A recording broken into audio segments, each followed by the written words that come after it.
Let's go to our next question. In the midst of the current crisis, we have a census count that is currently underway. The count is important for several reasons. Data from the census determines seats in the House of Representatives.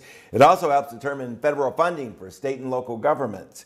And data from the count is used to plan long-term infrastructure projects. But the question tonight we have is, if the coronavirus pandemic has much of the country already shut down, why hasn't the census been shut down or at least delayed? Larry Miller joins us now with some answers. Larry? Yeah, well, Bruce, the census is written into the U.S. Constitution and requires that it be conducted every 10 years. Now, given the circumstances, members of Congress are calling for a delay. The Census Bureau is also requesting a 120-day delay on some data reporting deadlines. I had the opportunity to speak with Congressman John Sarbanes, and he represents Maryland's 3rd Congressional District. He sits on the House Oversight and Reform Committee and explained the push in Congress to delay the census.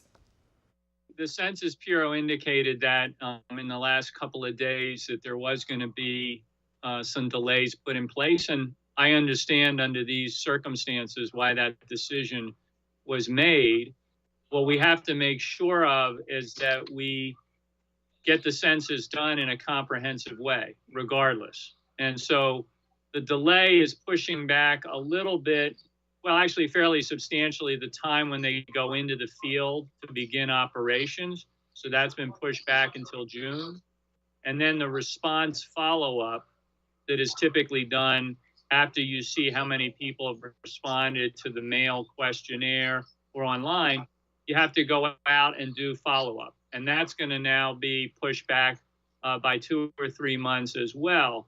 So that's fair enough, but we got to make sure that we complete those tasks and get them done in a way that produces an accurate census.